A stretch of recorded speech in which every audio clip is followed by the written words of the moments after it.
Welcome to the Falmouth Chamber of Commerce. The Falmouth Chamber is dedicated to working on behalf of our members to make Falmouth a better place to live, work, and conduct business.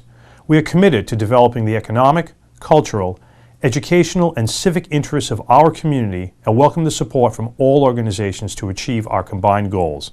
Whether you call Falmouth home, are a summer resident, or a visitor, we hope you take advantage of all that the Chamber has to offer.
Good evening. I'd like to welcome you to the Select Board meeting. It is Monday, July 24th, 2023. It is exactly 6:30.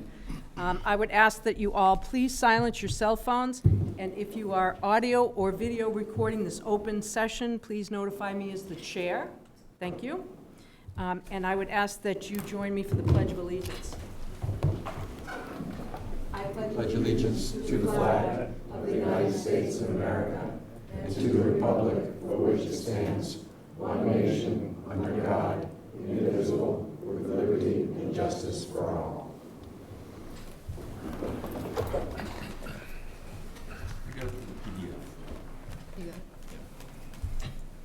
Okay, any recognitions from the board tonight?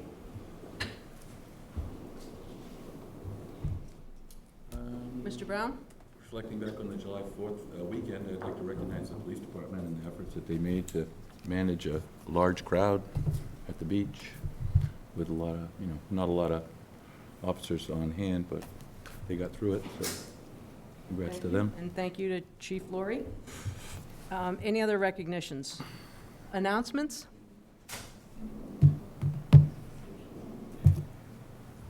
No? I was going to reference what you talked about the other day in my go ahead. report on the beach committee meeting, since that's what it was about. Yes. I figured I'd do it in select board reports. Fine. Throwing me curveballs, Mr. Brown. Well, I mean, I can make a formal announcement No, if it's you fine. want, but I mean, Select board report's fine. when I reviewed it, it didn't seem as... Yeah, I hear you.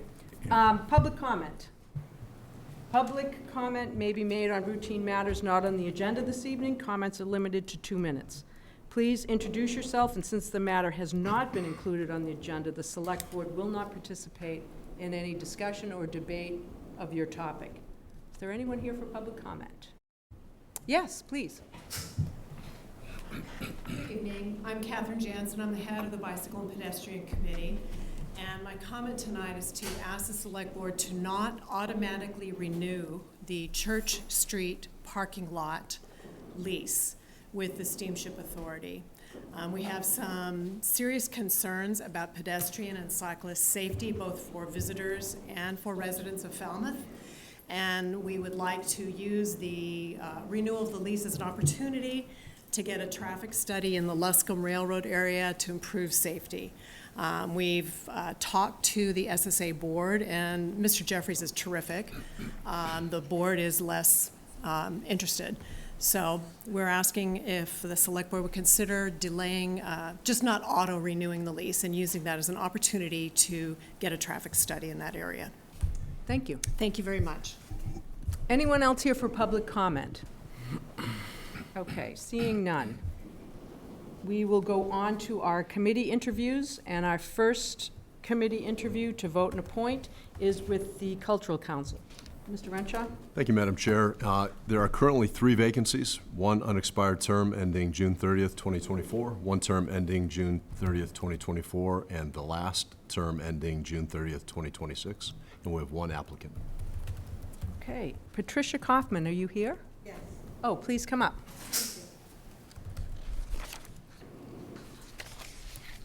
Hi. Thanks Hello, for having welcome. me. Thank you. Do you ask me a question, or should I just tell you? You could tell us a little bit about yourself, and then we'll leave most of the time for the board to ask any questions. Okay. I recently retired from a career in marketing and advertising for National Public Radio affiliate WBUR. I was there for close to 18 years. And prior to that, I was also in sales for other organizations, and I've done some freelance writing. I had many clients who were in the arts and culture field, and really appreciate the work that they do, the energy that goes into it, and what it provides for a community, especially building diversity and really moving moving the community closer together through robust arts and culture programming.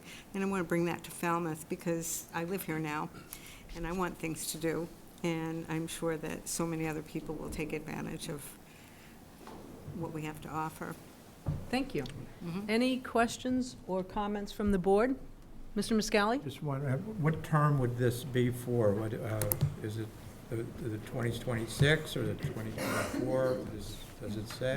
Depends on what you, if you're going to nominate, you can choose which one. Which one we want, or if the candidate asks for a particular one. Willing to Is it stay a until 2-year or 2026? So we can go. Yeah. I'll throw it in 3 years. Okay. And I'm happy to nominate Patricia Kaufman to the Cultural Council for term ending 6/30/26. Thank you. Okay, I have a motion and a second. Any further discussion amongst the board? Hearing none. All those in favor? Aye. And Thank you thank very you for your much. willingness to serve. Thank you. Okay, we will move on to the Commission on Disabilities.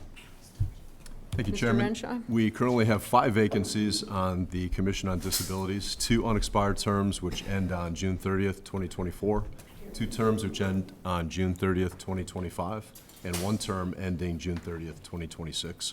And we have 1 applicant. Okay, Dr. Tracy LaChapelle, please. Welcome. Good evening. Thank you for having me here tonight. I had attended the last town meeting and was happy to hear some of the town's concerns for this. Sorry, I'm a little overwhelmed. I'm also deaf and hard of hearing, so I'm a little anxious on the questions that may come. So I'm just kind of thinking ahead. So I'll just take a minute about that anxiety for a second, because I may not hear the question properly. But I have over 30 years of working as a therapist. I'm a licensed professional counselor. I have my own practice working with many diverse populations. I've been a strong advocate for personally, professionally, educationally, for those with disabilities, for all ages. I had completed my dissertation on deaf and hard of hearing, which is a very unrepresented population and often unrecognized, and I bring a strong presence to the ability and skillfulness of doing research on that topic or any other topics that may come up in meetings, to participate on best practices and best to serve the town of Falmouth. Great. Any questions or comments from the board? I thought your resume was very impressive, and I like that you do trauma-informed and cultural diversity awareness and training. I think Falmouth is in need of that, so I think you're the perfect candidate. I agree. A very extensive resume and very well written, so thank you. I would nominate Dr. Tracy LaChapelle for term ending 6/30/2026. Second. Okay, I have a motion and a second to appoint. Any further conversation amongst the board? Hearing none. All those in favor? Aye. Thank you and welcome. Okay, we will move on to business. And our first order of business is vote to approve a traffic calming policy. Mr. Renshaw? Thank you, Madam Chairman. A real quick introduction. As you all know, based upon an increase in the volume of traffic-related issues and complaints that have been brought forward to the Select Board office and the Town Manager's office, as well as an increase in the number of complaints and requests being heard by the Traffic Advisory Committee, I want to commend Public Works Director Peter McConerty, who's taken the initiative to draft a traffic calming policy that I'm requesting him to present tonight for the Select Board's consideration. Chairman and Select Board members, this document, if approved tonight, will create a more efficient and more effective process for addressing traffic calming requests from the community. The policy will also allow the management team to better coordinate interdepartmental efforts and to monitor the status of projects aimed at mitigating traffic-related concerns. So, Peter? Welcome. Good evening, Peter McConerty, excuse me, Director of Public Works, and I am joined here tonight with our new police chief, Jeff Laurie. I think he's learning the ropes very well, and several meetings with him. Traffic calming policy. This time of year, for many years, we get a lot of complaints from the public, from residents, generally from all areas of Falmouth. So we wanted to come up with a policy that would work for everyone. It's not everything fits in the shoebox. Every single site is different. Every project is different. So just go through this. So this is a traffic policy. Been working with the town manager to see if we can get adopted and approved. So what the policy is not. The policy does not circumvent the Traffic Advisory Committee. The Traffic Advisory Committee has a specific role in town. They do a very good job at all traffic matters throughout town. They meet monthly, and they have a lot of items on their agenda, and they go right through them. What this is a policy where sometimes we get into some more difficult situations that require more engineering, more data collection, and more involvement for a section of a roadway. So this policy's been developed in order to establish a structured policy process and consistent criteria through which the town can respond to complex traffic calming measures on town-maintained roads. So when can the policy be implemented? Policy can be implemented when complex engineering, data collection, and traffic studies are required to justify the traffic calming measures. Something that would be a little bit more than just the monthly meetings at the Traffic Advisory. So how is traffic calming achieved? It's achieved through education, outreach. It's provided to residents. We're working on working with different groups in town to see if maybe in the fall timeframe after Labor Day, we'd like to see do a public outreach, maybe outreach meeting at the Herman Room in the library to bring residents to get more into the education and the outreach for traffic. So everything changes, right? We have new bike lanes, we have sharrows, we have pedestrian walkways, we have colors, green colors, blue colors. What do they all mean? It's been a lot of years since I went to driving school, so you got to keep up on these things, but that's something that we're working for. Go along with the education is enforcement. If we don't have law enforcement to impose the safe vehicle laws, then a speed limit of 30 miles an hour, someone following 30 miles an hour, they're doing 40, they're doing 45. I know, and Chief Laurie could speak to it, but I know that they are down on staff, and they're going to need to regroup on the staff and increase their staff to be able to join in and do the enforcement that Chief Laurie would like to do, but that comes with time.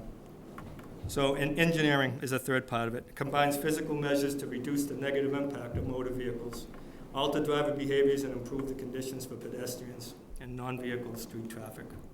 So the process for initiating it's basically what we do now is just a little more formal.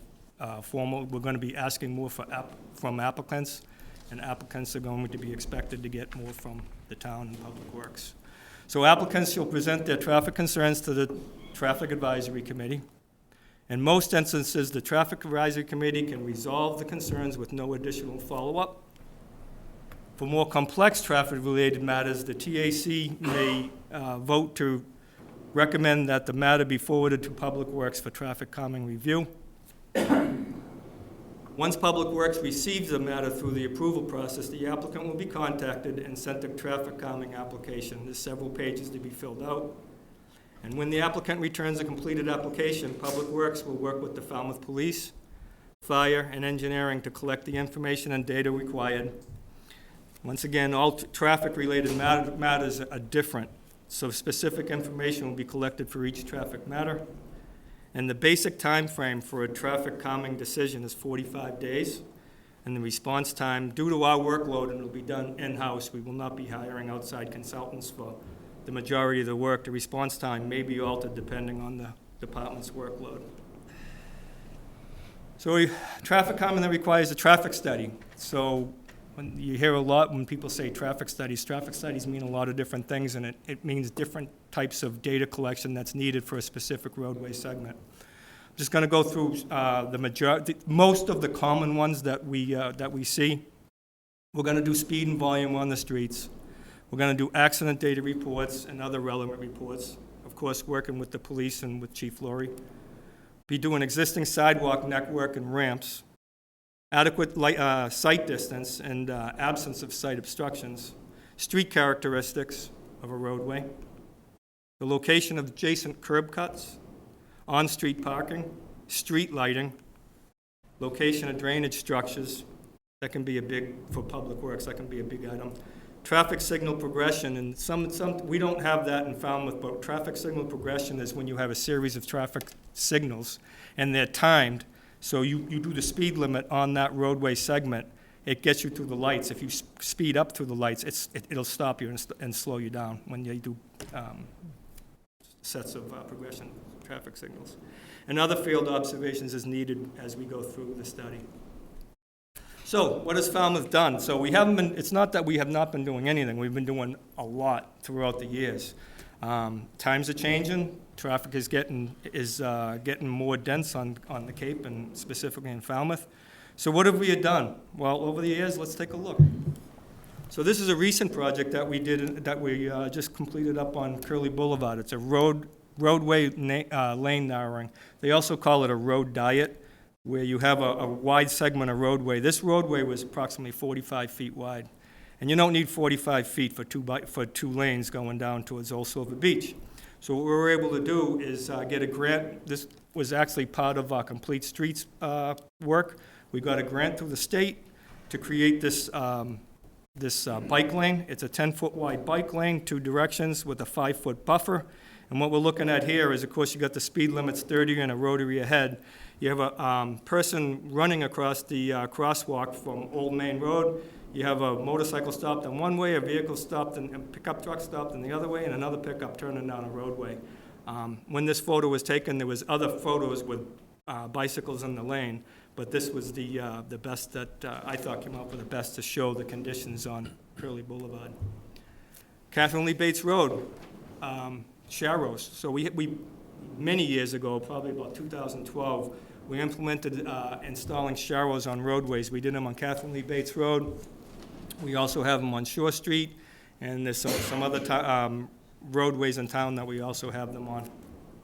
Also slows the traffic. It basically says that share the road with the bicyclists. Feedback signs. This is a big one that we're working on and we're getting many requests on. So this is a photo of one of the feedback signs that was placed out on 151 last year. We installed 6 signs with some other traffic calming implementation that we did. The numbers that we have throughout town right now, we have 11 at the schools, 2 at the main library, 6 on 151, 1 on Old Barnstable Road, so that's 20. The rectangular rapid flashing beacons, those are the flashing lights that they have at the town council's office that crosses over for the bike path.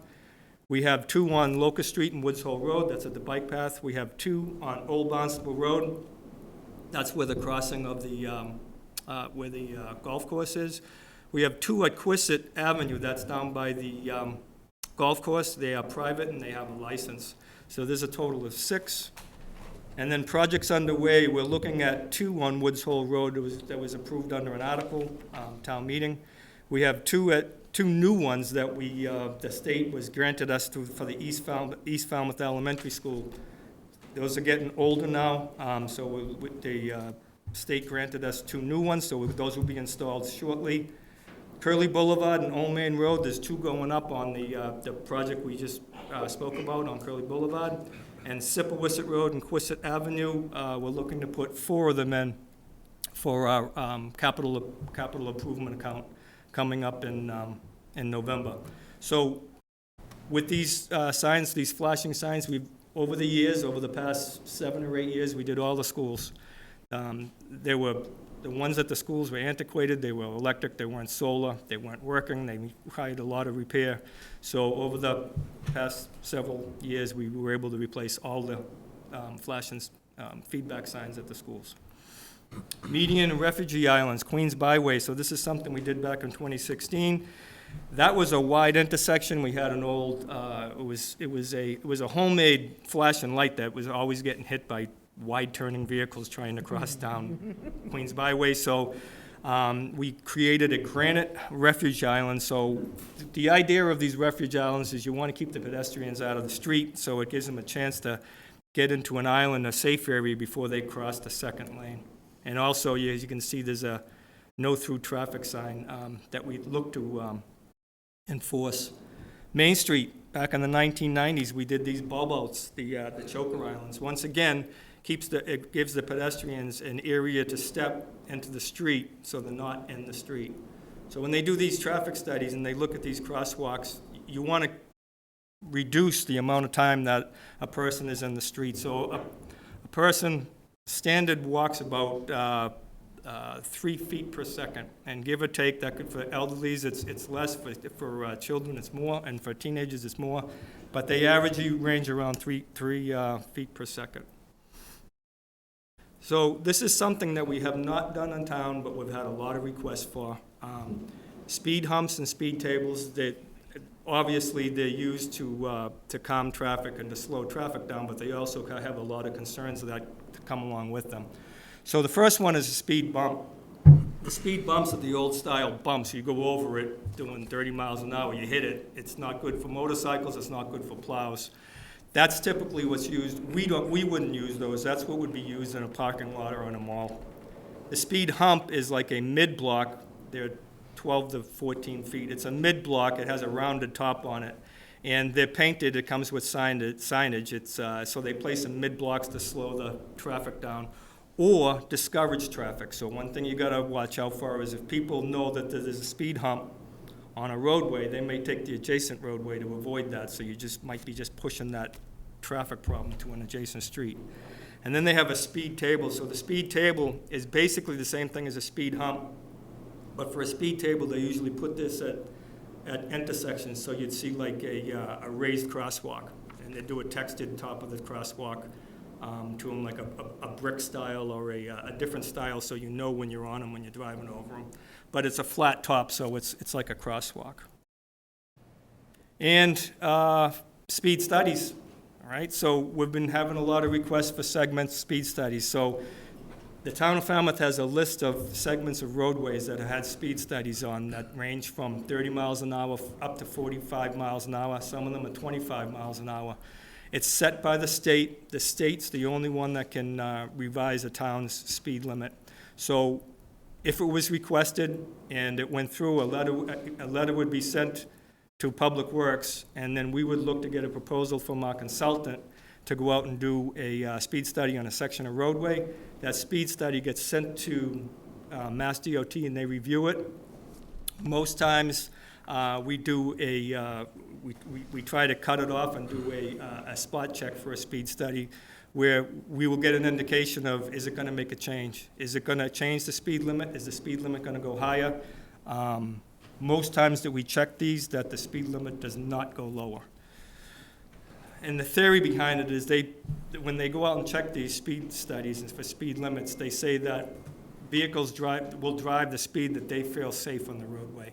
So they always call it the 85th percentile of a roadway. So if you have a 35-mile-an-hour roadway and someone's driving, you might get some that drive 28, you might get some that drive 35, but the average speed might be 34, 36 If it starts going over 40 to 45, then that's when enforcement will be needed on it. And then last is just a recommendation. We just recommend that the select board vote to approve the traffic calming policy. This was submitted to the Traffic Advisory Committee. We did meet with other committees over the last weeks. I'm looking to bring this to meet with the Traffic Advisory Committee again in their next meeting. And like I say, it's basically what we do now as far as the approval process, but it just shows the different, all the different things that we can do. And that's only just a list of some of the most popular items that towns and cities and towns do. There's many more, but request that the select board vote to approve the traffic calming policy. I didn't know if Chief Laurie might want to say something about the speed or. So just real brief, I'm here for moral support, Team Public Safety. You're welcome. So just so everyone knows, I think education is key. I was dealing with the Enterprise today, putting a story out about a program we're going to be starting in the coming weeks. It's called STEPS, Strategic Traffic Enforcement Program. You're going to be able to go on the police department website, fill out an enforcement request, and then we will target those areas when call volume allows. The other, we talked with the DPW director about purchasing some technology that doesn't just show you your speed, but it also collects data. It's cloud-based, so we can actually access it from our phones, from our laptop, and that basically provides a traffic study that will be able to now, an officer will get back to you with your concern, advise you on what the findings were, and if you want a copy, give you a physical copy of it. It's really, really wonderful technology. I've utilized it in the past. I have a meeting Thursday with the company to do a review with my staff, and the DPW has graciously offered to assist us with purchasing some of this equipment, so I'm very appreciative of that.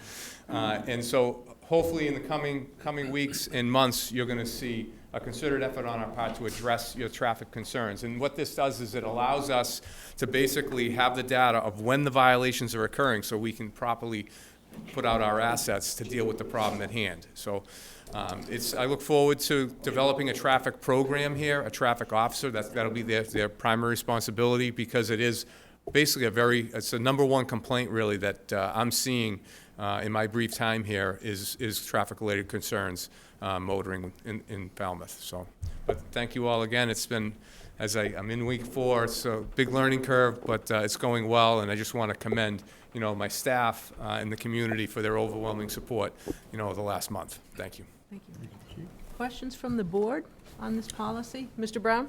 I have one, it's more of a concern, is that the neighborhood has to organize 75% of the residents to sign the petition to take action. That seems like a high bar. Why wouldn't 51% be sufficient? Well, for Public Works, we want to make sure that there's buy-in from the community as far, including Public Works. We just put a project out for a situation matter on Main Street. We hired our consultant. It cost $10,000 for him to do a recommendation. So we need to have buy-in from the abutters. If we're going to be looking at speed tables, if we're going to be looking at the flashing signs, the driver back signs, the flashing stop signs, we need to have buy-in from the neighborhood that they're going to be backing this. And for the most part, 75% of if you've been to the traffic advisory committees, many times 75% of the roadways show up to the traffic advisory and they fill the room. So I don't see that being a problem, but we just need to make sure on our side that we have buy-in. Some of the cities and towns do 80%. It's just to make sure, but I think 75% for us would be appropriate. Any other questions or comments from the board? I thought the policy was good otherwise. Yeah, it's great. Okay, I would entertain a motion. Make the motion. Traffic, Could I just say that I think this is... Excuse me. You have to come up. You need to come up to the podium Sorry, I don't know. quickly because we're in the middle of a vote. Okay, I'm sorry. I'm Helen Michaelsdorf, and I've just devoted the past year to analyzing Falmouth's traffic problems, which you'll hear about later tonight. I personally was almost hit 3 times in the past 4 days. one in front of the West Falmouth Market by my friend who was leaving a meeting that I was at too. And today in Main Street, trying to cross from the hardware store to the post office, and then again to get across the road to get to the gas stations where my car was at Queens Byway. I think what these guys are doing is amazing and long, badly needed, but they're going to need a whole lot more people and money and neighbors like us to make it happen, because frankly there is not a single road in Falmouth that is really operational and safe. Thank you. Okay, so I had a motion and a second. Any further discussion amongst the board? Hearing none. All those in favor? Aye. Thank you very much for your work. Thank you. Could I ask one other question on a related matter? It's not the actual policy? On traffic? Yeah. Yeah. Because I know, if you remember, I was hoping to have a discussion about just another idea that I know in other states, you can drive down a highway and get a speeding ticket automated. And I thought that at this time, while our department is shorthanded, I wonder if that's something that would be useful for us as a town. I think the chief's going to address that. I've been told that it's not That's legal. not something that we do in Massachusetts. Right. Yeah, so yeah, we wouldn't be able to do that. Now, this technology does have a component that will identify a car. Like, say, someone says, hey, there's a certain car at 2 o'clock in the afternoon that's speeding every day. It'll confirm that. You know, we'll see a red Toyota, but we can't use it for enforcement in Massachusetts. But you can call them up and say, slow down? You know, and that's what I was talking to the enterprise about today. But yeah, to be proactive, it's not just about writing tickets, it's about an educational tool to maybe go to that address and say, hey, please slow down, or you're going to get a ticket. Okay, I thank you. think we'd have to deal with our legislators if we were thinking of changing that. Yeah, I was told already that it wasn't legal, It but I is was just not. curious about the opinion on it. Yeah. Thank you. Okay, thank you very much. Okay, we will move on to a report from the Cultural Council. Mr. Renshaw? Thank you, Madam Chair. Just a little background information. The Falmouth Cultural Council is one of 329 local cultural councils which serve all 351 cities and towns in the Commonwealth. The primary responsibility of the Cultural Council is to provide grants to community-based programs that offer the greatest public benefit to the town of Falmouth in the areas of the arts, humanities, and interpretive sciences. Tonight, the chair of the Cultural Council, Mrs. Alice Kochemba. Kochemba. Did I get that right? Thank you. You got it right. Will present an annual report concerning the activities of the council. Great. Thank you. Mr. Johnson-Straub, if you would help with the computer piece.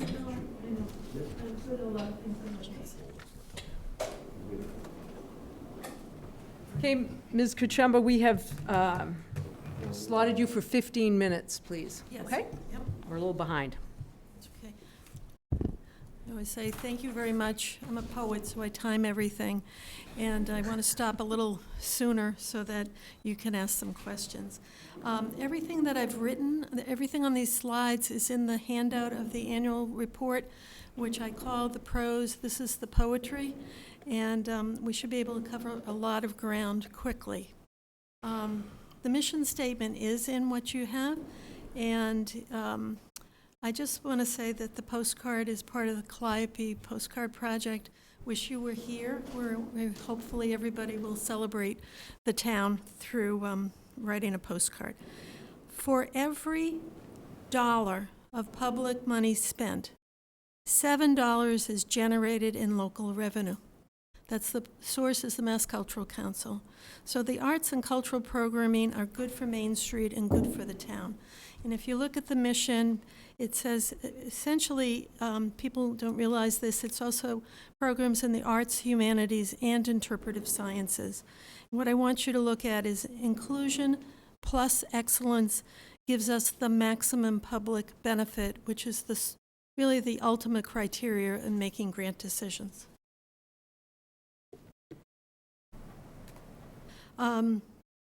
So just so you know, the Falmouth Cultural Council funded 28 of 42 applicants, and I want you to watch that number 42.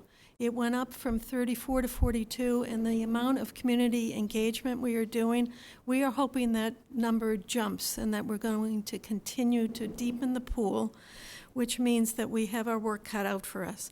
And we granted $20,000, thanks in a big part to the town of Falmouth for allocating $10,000 and $8,400 from the Mass Cultural Council and $1,600 from the art market, and that poster is from a student who did the art market poster. And the town of Wellfleet wants to know how we do the art market, because they would really like an art market in Wellfleet. So they really have helped over the years create the reserve funds that allow us to do what we need to do. The town funds allowed us to fully fund 92% of these grant requests. So you have all the data in front of you, but the number one community funding priority for the Falmouth Cultural Council is free or low-cost events. This is particularly true in the recovery from the pandemic, that people want to engage in the arts, but they need to be aware of the cost of the programming. And this is a consistent finding that free and low-cost events of quality are what we're trying to fund. These are just a sample. Woods Hole Film Festival, Falmouth Community Television, Streaming for Creatives, which is really about promoting through understanding YouTube and all the things artists can do to promote, and Donna Hammer's Earth Day concert, which was in April, which was a particularly brisk day in Marina Park, and she did a terrific job bringing the community together. The number one community programming priority is community-wide fairs and festivals. And of course, probably you know about Arts Alive in Falmouth, but this is a new event. And new events and new projects is one of the things the community wants. This is the Art and Justice Collective. It's located in Barnstable, Hyannis, and we funded them doing monthly community house parties. They are for BIPOC owned either businesses or nonprofits, and they do a monthly community house party is what they call them. They're events, they're community-wide events. Night of Black Excellence was a recent one, a Lunar New Year celebration, and the first one they did, which I loved, was You Are Not Too Much, an arts and music celebration of the ways the BIPOC community is seen as too bossy, too queer, or too loud. So they are an up-and-coming organization, and we were really happy to help them. This is their first program and their first year. So cultural grants support town institution. We had 2 grant requests from the Falmouth Public Schools, Drum Rhythms Around the Atlantic, which was really a music event in 4 Falmouth elementary schools, and Good Grief Cape Cod, which was an expressive therapy program. All of these in the schools, of course, are free. And council programs in our libraries. So we really are part of the town. These are 4 of the 8, all free, in Falmouth libraries. And I would say, I don't know anybody who doesn't love puppets. So the Dreamtale puppets have been all over town. They're in Woods Hole, they're in the Falmouth Public Library. And these are programs, of course, primarily for families and children, and that's one of the priorities that you'll see. Community engagement. I promised everybody if we didn't have to keep going back to town meeting every year, that we would do more community engagement, and that's what we've been doing. So we have done and will continue to do a grant writing workshop. We moved it from Town Hall to the Falmouth Public Library because it's in an evening and more people actually go to Town Hall, to go to the library than to Town Hall. More people are coming. We do a slideshow, of course, and one of the things you need to know is that the Mass Cultural Council's website, which is called Smart Simple, is often neither. So people who are trying to be a first-time applicant and learn to use the online portal, they need some help to do it, and we're really all about including new people. The other thing that we do, besides the grant workshop, is in September, we do the grant review and awards, which takes all of the fall till the end of December. So from late October to December, we review and we don't decide, then we do decide which ones to fund and how much to fund. So the $10,000 line item in the budget is going to help us again this year. In the spring, we do a grant reception, and one of the people you met tonight, Pat Kaufman, came, and what we do in the grant reception is also a slideshow of all the 28. People are usually most aware of their own grant application, their own grant award. When they saw all 28, people came up and said, "We are so proud to be part of this program." 2 people came up and asked to be volunteers, and 1 person followed through and is now a member. In the summer, from actually April, from town meeting till just this last week, we did the community survey. We used to do it for a month, now we do it for 3 months. And the list of the places we've gone is remarkable. In terms of, we go to the Falmouth Farmers Market, and you could drive the results of this survey is not scientific. It is a snapshot of what the community wants, and we look at what they want it guides us, it informs us, but we don't use it specifically because it's not scientific. It's a snapshot. We have our finger on the pulse of what the community wants. We did a 4-fold increase. It says 3-fold in your handout. It's 4-fold. We just went to the Falmouth Service Center and got a large turnout of people who wanted to tell us what they wanted, because low-income people were in free programs were what we wanted. We wanted to ask the people who were most likely affected, and mostly they said, "Thank you for asking for our opinion." We have gone to the Falmouth Farmers Market. You tend to get people who want interpretive sciences. They're interested in nature and environmental programs. You go to Arts Alive, they want community-wide programs. So you have to go to a variety of places to try to figure out what people want. Last year, essentially, we found out that a lot of people wanted programs for non-English speaking. So we went out and we got our survey translated into Portuguese and Spanish, and we're reaching out to those communities as well. So that's what the survey does. It keeps our eye on the ball of what we might not think about if we weren't asking people what they wanted. Thanks to some outreach, we have our first youth representative. I looked around the room and there was probably no one under the age of 40-something. So we have 1 high school senior. We would hope to have 2 or possibly 3, since we have Falmouth Academy, Falmouth High School, Upper Cape Tech, Sturgis. So we are hoping not just for high school students, community college, or younger adults. And we've done a lot of collaboration with other local cultural councils. They wanted us to tell them, how did we get the town funds? I said, don't be afraid to make a mistake. Don't be afraid to fail. Learn as you go and find out who your allies are. So they're really interested to figure out how to get the towns involved. The next one. So this is things that I'll just go over really quickly to give you time. Community-wide fairs and festivals continue to be what people want the most. Children and school programs have come up a bit, but we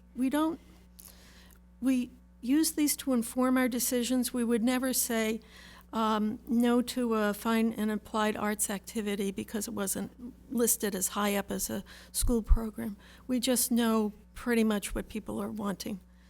As I said before, free and low-cost events. Low cost, we had this incredible debate, what was low cost? Free is easy to figure out, low cost wasn't. So we asked specifically, if you say, well, low cost, what do you mean? The most common answer is $10 to $20 per person or per family, and children free. That comes up over and over again. The younger that the children are who engage in cultural program means the more likely they are to stay engaged. New events and projects I've mentioned, and there were 2 questions that came from actually Worcester. One was basically zip code. So we're trying to figure out who lives here year-round, who's seasonal, who's a visitor, and how do you figure out what they all want. And all the villages of Falmouth, as soon as you ask the question, guess what you find out? Oh, how many programs are in East Falmouth versus downtown Falmouth versus Woods Hole? So we're going to keep an eye on where the programs are, because we wanted to include everybody geographically as well. And in terms of the zip code, we got most responses from 02536 and 02540. So we didn't get as much from 02543, but we're going to work on that. This is my mistake, between teens and seniors, it's LGBTQ+, but we would never, ever say that we would only look at how many people wanted one population to be served. We're trying to serve everybody, quite frankly. So how did we do? This is sort of a backhanded way of doing it. This is the current survey. We started 2 years ago with 40 responses, then we got 80, and now we have 331. So if we look back last year, 18 of the 28 projects were free or low cost. 13 were new events or projects. 11 were concerts or dance performances. 10 were children and school programs. 5 celebrated cultural diversity. 2 celebrated local history, which is why I think we need to get more of that. 1 was a community-wide festival, which was Arts Alive. And 1 was an interpretive science project, which we'd like more of as well. Okay, community suggestions. Actually, you don't know how many people came up and asked me if I would do something about parking in downtown. I said, no, I can't, but I can certainly say that, yes, I agree with you that it's a problem. But mostly what they want is help to get the word out to build audience for better attendance at these programs. And the issue really is people who are not from Falmouth do not know to put a press release in the Enterprise, for example. So in addition to doing the grant workshop, we're also going to do a promotion workshop as a follow-up once we approve the grants to help them get really grounded in how to get the word out. Postering. People actually look at posters, and I know that there are parts of town that get a lot of posters and parts of town that don't get posters, so we should look at that. A lot of people have asked, how come we don't have a cultural district, which is a separate division of the Mass Cultural Council, but which, once we get through this cycle, now that we have 10 of us, and hopefully we'll have 12 of us, we'll start to look at how to get a cultural district. That's about involving businesses more, too, and a different pool of money. For example, the gallery on Main would be interested. I know that somebody applied for it, but you have to have a geographical footprint. 8 towns on the Cape have cultural districts. Harwich just got 2 for Harwich, Port and Harwich. So if you wanted one for Woods Hole and one for downtown, you just can't have one that covers a huge region, because that's not how they do it. But we'll start to look into that. Balance quality and cost. In other words, people don't just want free events, they want good free events. And glad you got town support came up over and over again. In addition, why didn't you get more town support came up over and over again. Your time is up. Okay, so the 2 in the green are the things we haven't quite done. All right. These are all the free programs. Not all of them. These are just a sample. So that's what we've been up to. Questions or comments from the board? One comment. I seem to remember years past that we did discuss the cultural zone, and maybe it would go from the art center up to Highfield. And then down to Marina Park. That's what they wanted to do, and it was too big. So there's a whole different division, and I know some of the people. I think it's time for us to look at it again, because why not? You know, Wellfleet, Provincetown, Orleans, Sandwich, Barnstable, Hyannis, we don't have one. Why not? And we should figure it out, and we can do it. Okay. Any other questions or comments? Nope. Thank you. Thank you so much. Thank you. Well done. Now I have to figure out how to shut this off, right, Peter? Okay, moving on. Update from the Marine Environmental Services, MES, on shellfish farming and its potential as a non-traditional method to reduce nitrogen. Mr. Renshaw? Thank you, Madam Chair. Back in June, one of the meetings, select board meetings, we had a brief presentation on this as an option, and I got really excited about it. So I asked our Marine and Environmental Services Deputy Director and Shellfish Constable, Mr. Chuck Martinson, to put together a presentation to update the select board. His department has been extensively field surveying the town's estuaries as part of a multi-phased approach to fully understand the scope of potential areas for shellfish farming as part of a non-traditional approach to attenuating nitrogen. The department has completed phase 1 and conducted over 800 survey points, and Chuck has been good enough to put together a presentation. Chuck, about 10 or 15 minutes. I'll try to keep it below 15, sure, absolutely. That would be great. We're going to time it. I'll do my best. Okay, thank you. Me to dim the lights or keep them the way they are? They're fine. Okay, wonderful. Thank you so much, Chuck Martinson. I'm the Shellfish Constable as well as the Deputy Director of Marine and Environmental Services. Thank you so much for the opportunity to come in front of the board tonight. Let's just jump right into it so we're not wasting time. As you might or might not know, but just to bring everyone up to the same level, the town initially looked at a few different alternative solutions or additions to nitrogen management. And one of the things that we looked at was utilizing shellfish as a way to attenuate nitrogen from our estuaries. We started this program, this phase of our program, what we're doing now, about 8 years ago.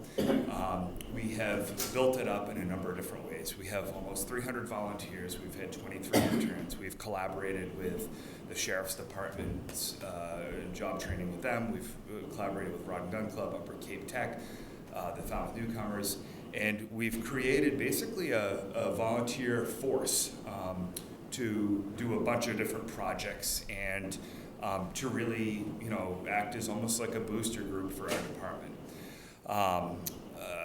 It has worked out. It's been, personally, it's been a really fun thing to work on. It's been exciting. It's been very rewarding, and we've seen a bunch of real great successes from it.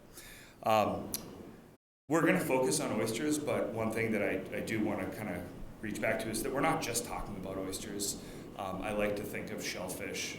Everyone thinks of just oysters. We're thinking of a number of different types of shellfish. We're thinking about cohogs. We're thinking about scallops. Every type of shellfish provides a little bit different service to the industry.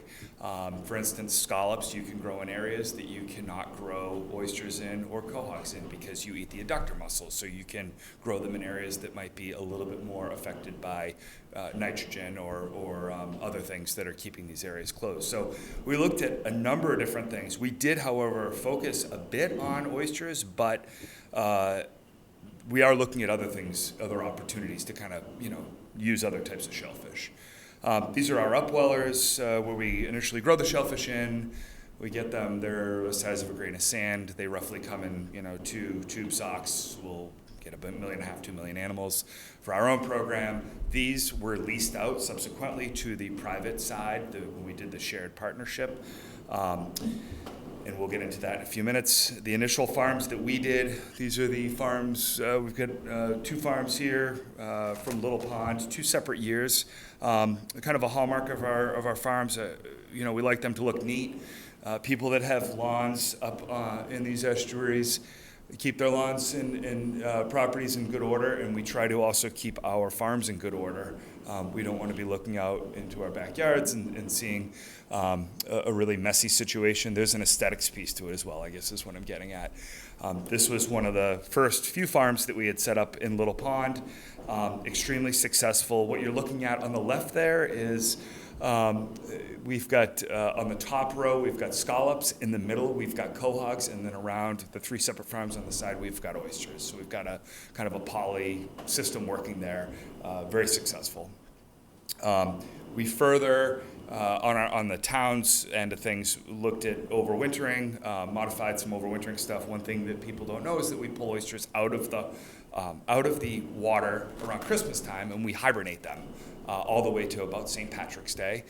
We figured a really neat way to do that. We have about 99.5% survival on these animals. When we do that, they're not subject to ice damage in the ocean, other predation. So we were able to learn, I guess what I'm getting at is we were able to learn a number of different things about the program and how to, normally government learns from the private industry. There was really kind of a dual learning situation here where we actually assisted the private industry and really came up with some stuff that worked well. We were also building bags. Bag construction is a big part of what we did for this program. And obviously the commercial, recreational shellfishing piece to it, everyone kind of benefited here. So that's just a quick overview. We're going to jump right into the pilot project, which is kind of why we're all, I think, here tonight. The pilot project was extremely successful, and the purpose of that program was to see how we could fuse commercial industry and the town's needs. There are a number of different end users in our estuaries.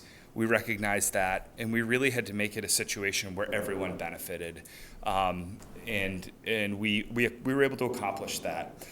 We also wanted to see about utilizing a really high yield system. These systems right here, those two systems right there, can grow roughly 280,000 oysters. Actually, double that. That's what we projected they could grow, and we actually got them to double that.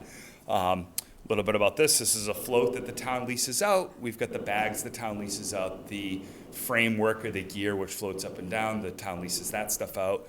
We receive the lease money back, and we fund other things with that that are shellfish based. Again, we've got multiple users of the systems here, and we have received very little complaints, almost no complaints about the work that we've done inside the estuaries. So how does the system work? We have town-owned gear. The town permits the sites, unlike any other model. Usually these systems work that the private industry comes in, they would permit the sites, so the town holds these permits.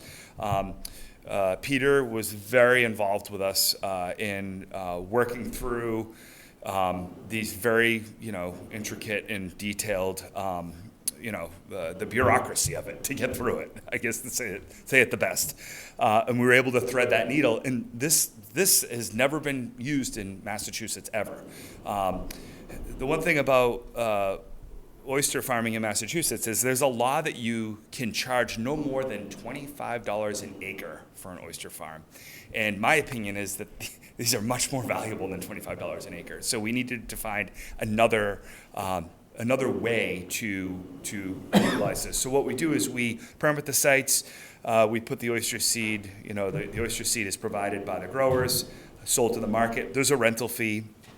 That rental fee goes into a revolving account, which is then used to purchase cohogs. So we're doubling down on our work, and those cohogs are then seeded out, and they're put in areas where commercial and recreational folks who shellfish have a higher percentage chance of getting those cohogs. So they see a benefit from that. There's not a loss of space to those folks.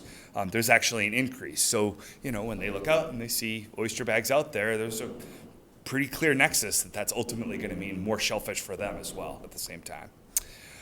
The results of our project, and this was again just a very small,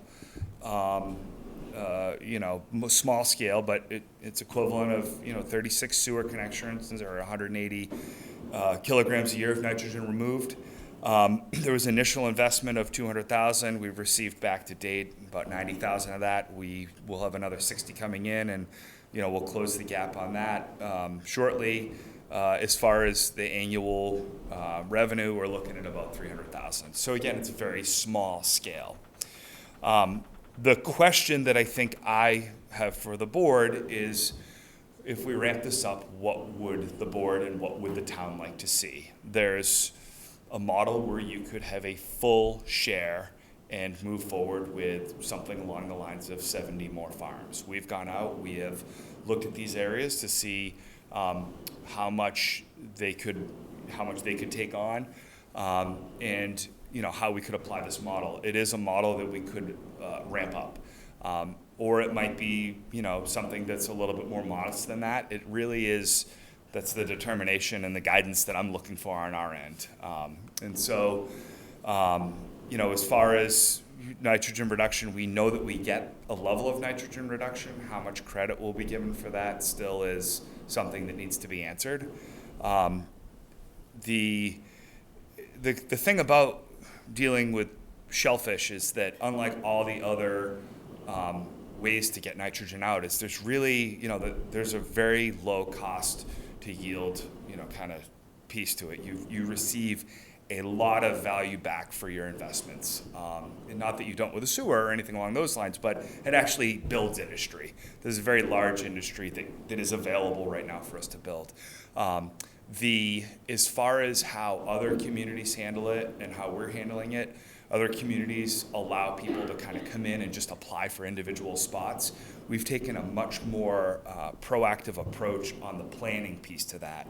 We don't want to see our estuaries just, take out and just start throwing darts at a map or a chart. We've tried to be a little bit more deliberate about that, and that has come with tremendous support from the Water Quality Management Committee, the Board of Selectmen, Manager's Office. It has all been tremendous, and without, I'm joined tonight by a number of different people from the different groups, and that's why we've been able to do it.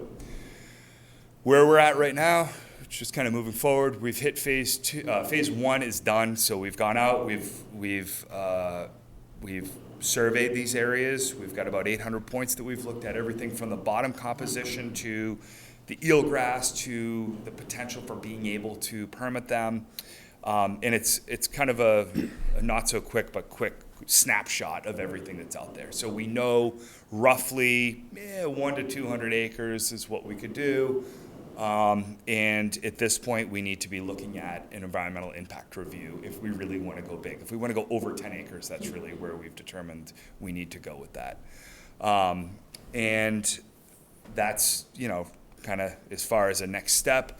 This is an example of a high end of that. You're $400,000 for an EIR and the planning piece to it. And again, that's all, in the same model where, we would have revenues back at about $1 million a year. We'd be leasing that gear out. And, as far as timing, you're looking at, 2 to 2.5 years before they're going to start to be able to be rolled out. It would also come with increased municipal propagation, which would be another part of that, and some operational, kind of adjustments that we would need as a department. The ability, it's really a question of how much market share the town would like in this. There is a tremendous potential, but we're willing to go as far or as little as the town sees fit. I don't know if there's any specific questions. I did include additional slides in there. I just didn't want to kind of hold up too much time with slides because I figured there'd be more of a dialogue. So. Any questions from the board? Mr. Brown? I have one. Chuck, is the original management plan still the same, where you were going to rotate oysters this year, quahogs next year, and move them around? Is that still a practical approach? Sure. So we did that rotational work in Little Pond, and we are doing it in other areas. We actively rotate that way, and that is a factor that we would consider when permitting these areas, particularly for ammonia, the byproduct of shellfish. We want to keep rotating through the areas. Yeah, So that's one thing that we found out. We received a $500,000 grant with work that we did with the Oceanographic and Stonehill, and we worked on specifically that and different types of gear type, and that was the result of that, and that would be part of the model. Absolutely. And that idea is holding up. Absolutely, yes. Yep. Good. Other questions or comments? I think this is awesome. I think it's a good word. It is. Yeah. Very exciting, I think. I would be interested in expanding the program significantly myself. I think it's a great asset to the town. I think we're on a good start. Yeah, I'd really like to see what that would look like. I would need, I think, a little bit more of a plan before we could vote or say anything. Mm-hmm. Do we have a comment? You need to come up to the podium. I didn't know if I was allowed to speak, but I just do have a question. Coming from the food industry and granddaughter of a commercial butcher. I have a real passion for the projects you guys have been doing, which is why I stayed to listen, so thank you. My questions really about the scalability are important in the sense that you need to be thinking about labor. Could you address the board, please? Sorry. Thanks. You need to, my concern is that I'm hoping you think about scalability in terms of labor, technology. Are we using these advancements to better our community, or are they going to have a greater impact? If we're worried about the $25 per square cost being too low, are we worried about pricing small businesses out of that? When we apply that low number, it means more people can come to the market and compete. Smaller oyster vendors or smaller farmers can't necessarily compete with a massive scale that many of the bigger providers can compete at. And so these are just concerns I have, and I really hope you consider them as we move this forward. And I can't wait to see what comes next, because it's going to be amazing. Thank you. Thank you very much. Anything else? I think he's looking for a sense of what to do next from us, right? Be happy to connect with. So, Madam Chair and Select Yes. Board, I was hoping, and I think it's succeeded at generating some additional interest. Perhaps in August at our work session, we can talk a little bit more about giving specific direction. I too think there's some opportunity and potential. And I just want to thank Chuck and his staff for a great job putting this together. Yeah. And it feels as though there's consensus amongst the board to move this forward and to move into the next phases. Okay? Thank There's you. nothing about a vote. Okay. Did I keep Thank below you. the 15 minutes, I hope? I didn't hear the buzzer. Oh, you're over. All right, thank That's you so okay.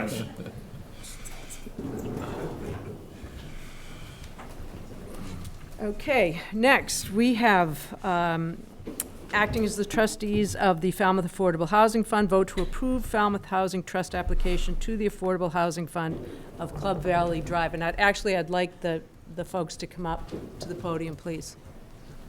The Club Valley Drive people?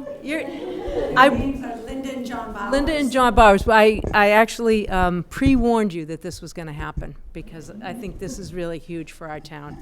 And we're not expecting a presentation because we'd like to vote, but go ahead. Okay, so I'm Karen Bissonette from the Falmouth Housing Trust, and I'm here to introduce Linda and John Bowers. The Bowers approached me in February. They have a home on Club Valley Drive that they purchased in 2016. And they had the brilliant idea that they would want to create a deed-restricted home with their property. They feel like they've been extremely lucky with the market the way it is.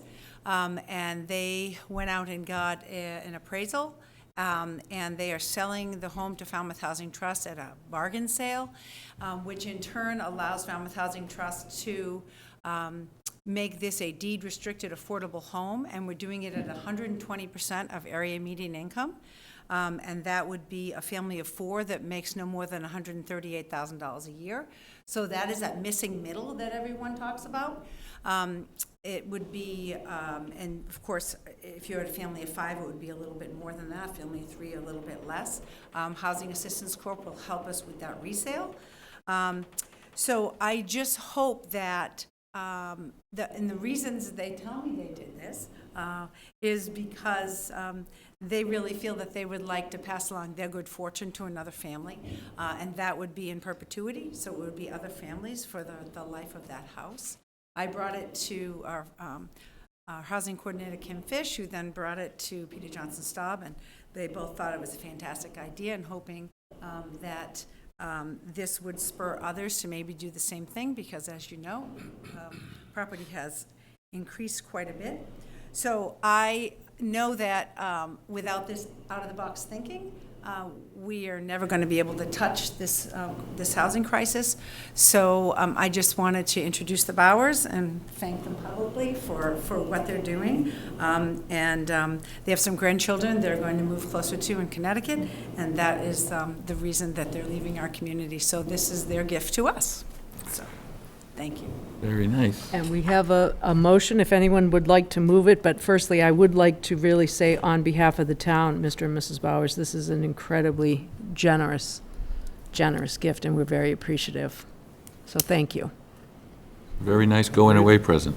Yeah, I think it's a beautiful gesture, and I thank you very much. And with that, I move that the board, acting as trustees of the Falmouth Affordable Housing Fund, grant $125,000 to Falmouth Housing Trust for the purchase of a market-rate house at a discount and convert it to a deed-restricted home in perpetuity for ownership on Club Valley Drive, and authorize the town manager to execute a commitment letter and grant agreement settlement, setting forth the terms of the financial award to the Falmouth Housing Trust. Second. Okay, we have a motion and a second. Any further discussion amongst the board? Hearing none. All those in favor? Aye. Thank you, and I would just say that this house is going to be sold at $350,000. Please look on the Falmouth Housing Trust website and the Housing Assistance Corp website for an application. There's going to be a 30-day period that we gather the applications, and then there will be a lottery. So if you have any questions, you can call me at the office or whatever. So thank you so much. Thank you. Madam Okay. Chair, I do have one question.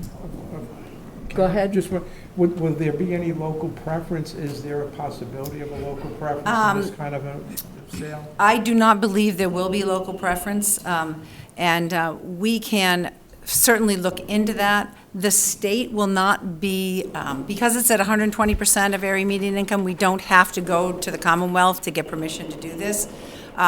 So I'm going to work with our housing coordinator to figure out whether or not we can just say, yeah, we want local preference. So, and if we can do that, we certainly will. And just for those in TV land, local preference means you live in Falmouth, you work in Falmouth, or your children attend Falmouth schools. Thank you. Thank you. Okay, moving on. Acting as trustees of the Falmouth Affordable Housing Fund, vote to allocate $40,000 in supplemental funding for a total aggregate number of $70,000 from the Falmouth Affordable Housing Fund to retain the services of a consultant to update the housing production plan. Mr. Renshaw, Thank you, please. Madam Chair. Back in February of 2008, the Department of Housing and Community Development, DHCD, enacted the Housing Production Plan, Regulation 760 CMR 56.03, subsection 4. As you all know, a housing production plan is a proactive strategy for planning and developing affordable housing and is certified by the Department of Housing and Community Development, which has now changed names, I understand. The term of a plan is for 5 years. Falmouth's current certified housing production plan was drafted in 2018 and is due to expire in December of this year. Madam Chair and Select Board members, without a certified plan, we lose our ability to certify affordable housing. So it's a huge issue, and it's that's the time sensitivity behind this. We need to retain the services of a consultant to assist with drafting a new housing production plan. On February 13th of this year, the Select Board approved $30,000 just for that purpose. A request for quotes was sent to 3 consultants. The town received 1 response. The response was in an amount that triggered procurement law, so a request for bids was then posted. The lowest responsive bid received was for $69,043, and as a result, we'll need $40,000 in additional supplementary funding in order to retain the consultant services. The Falmouth Affordable Housing Fund Working Group has recommended $40,000 and supplementary funding to be allocated for a total aggregate amount of $70,000. At the July 13th, 2023 meeting, the Community Preservation Committee also voted to recommend the supplemental funding. Madam Chair and Select Board members, I support the request so that we can proceed with drafting the new housing production plan, and there is a recommended motion in the packet, and I'd be happy to answer any questions you may have. Questions or comments? I think it's an important thing to get done, and it's unfortunate the bid was much higher than anticipated, but we've got to move forward. So Would you like to push the motion, I would make the motion, please? if you're ready for that. Yep. I move that the board, acting as trustees of the Falmouth Affordable Housing Fund, approve the allocation of $40,000 in supplemental funding for a total aggregate amount of $70,000 from the fund to retain the services of a consultant to update the housing production plan. And Chairman and Select Board Member Brown, I have one additional sentence to include, if you don't mind. All right. And to authorize the town manager to execute a contract with the selected consultant. I would accept that addition to my motion. Okay, I have a motion and a second. Any further discussion amongst the board? Hearing none. All those in favor? Aye.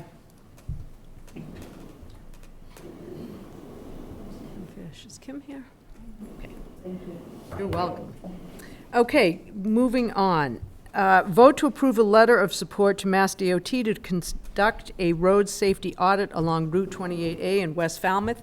You have a draft of a letter in your packets. Any questions, comments regarding this agenda item? No, this is a familiar topic, and we talked about it before, and this is a fruition of the efforts of the neighbors, and it's pretty well put together. Okay. Personally. Would anyone like to make a motion?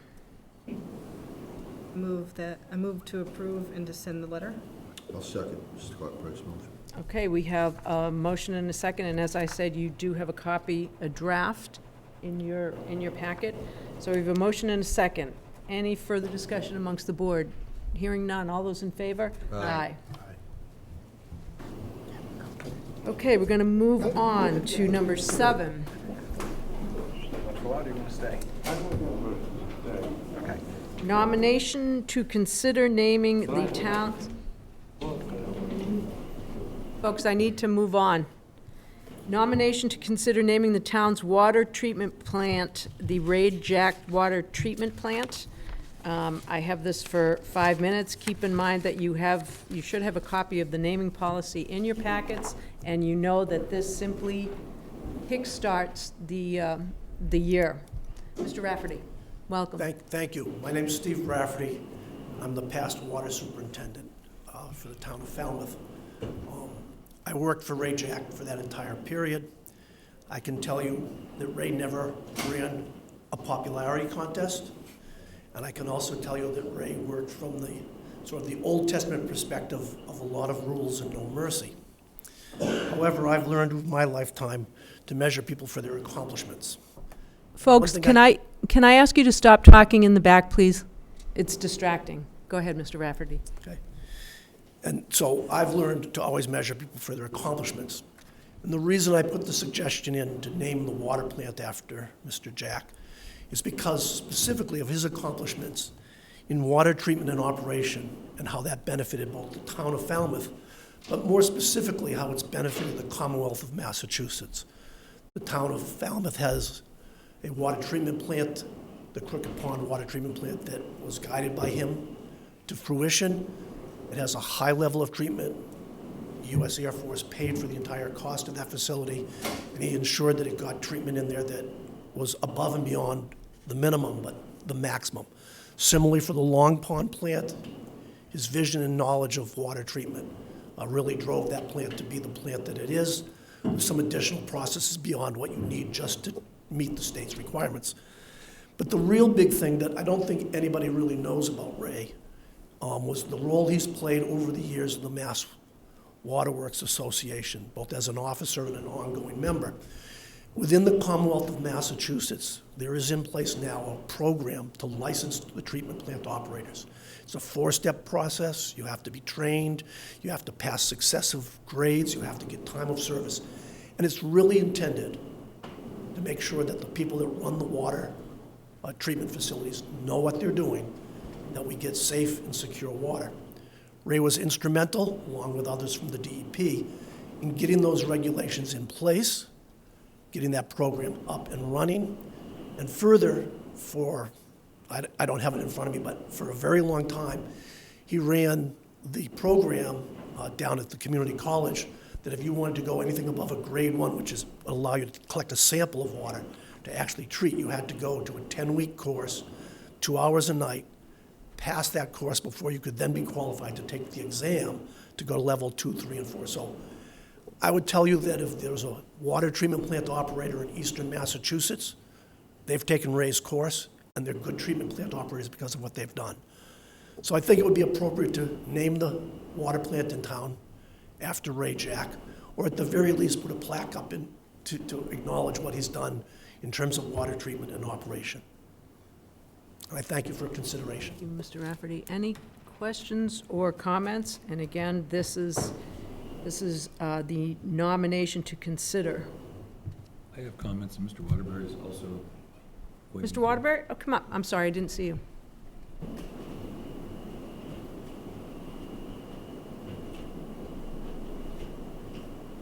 I'm John Waterbury, a member of the Board of Health, and I strongly recommend this nomination to named the plant after Ray as a way of honoring what he has provided to the town. I was the Board of Health observer during the entire construction and design process of that plant. I attended all the design meetings, all the construction meetings at the DPW, visited the site weekly during the entire 2-year process that plant was being constructed.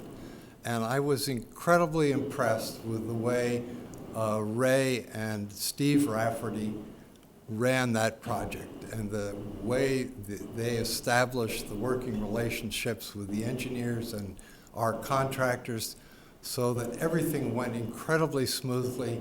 They brought that project in on time and on budget, and they've provided the town with probably the most advanced water treatment plant in the Commonwealth. And I think it would be truly a way of honoring Ray's service to the town if we named that plant after him.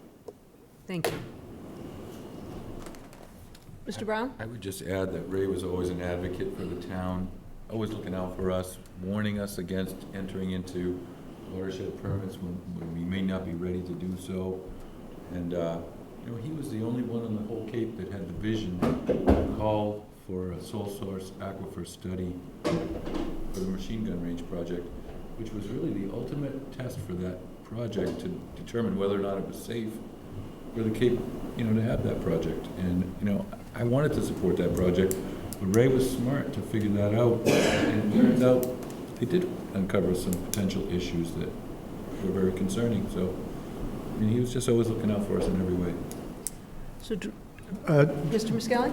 Just a comment. I had the pleasure of taking a tour of the facility last week with the interim water superintendent, and I was amazed at the facility, at the cleanliness of the facility. It really is I'm sure one of the top, if not the top, in Massachusetts. I just wanted to make that comment. I think we have. Thank you. Hang on 1 second. Did you have a comment? Go ahead, Mr. Finneran.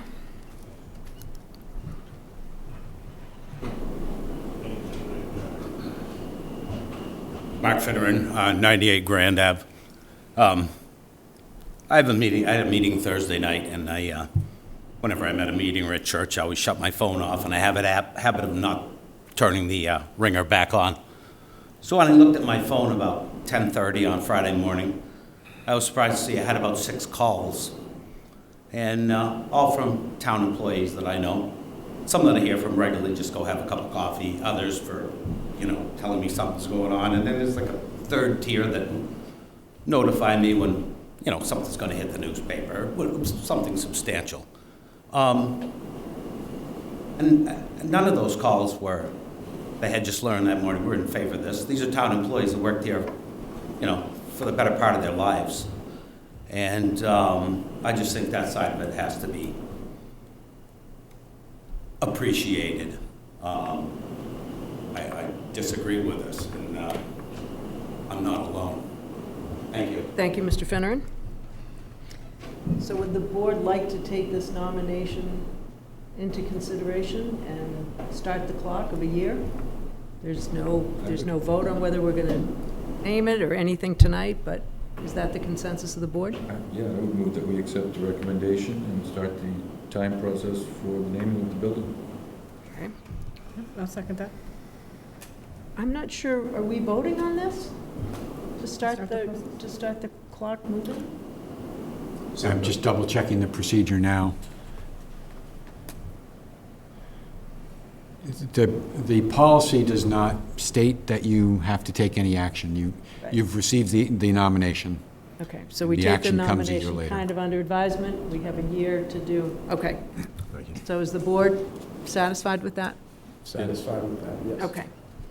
Thank you. We will move on to nomination to consider naming a sports field or village green in recognition of Harry Hill. Take care. Thank you.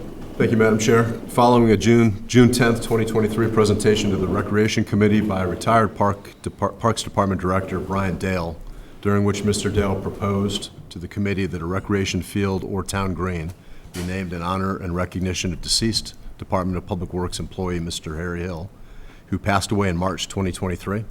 The Recreation Committee Chair, Mr. Robert Brown, made application on July 17th of this year. The application is included in your packet to request that the Select Board consider this memorial recognition. And just like the last item, Madam Chair and Select Board, no vote is needed, basically just starting that clock. And after that 1-year period has elapsed, a member of the Select Board would then be designated to seek input and advice of whichever department, board, committee, or commission oversees the public facility or place to be named, and then report back. Okay, thank you. Would someone like to speak to Mr. Dale? Welcome. Good evening. Harry Hill was a 42-year employee for the Department of Public Works, the Park Division. He was the athletic field foreman, and he embraced his job from day one and right to the very end. He just was an extremely dedicated employee. He would come out, you know, to make sure an athletic field was lined on a weekend. Not only, you know, did he do the school schedule, but he did the town rec schedule too. So, you know, that was a large undertaking, and he did it with ease. Harry also was known, he was really the inspiration for the Village Green Christmas display that, you know, has been with us for so many years, and Harry was such a big part of that display.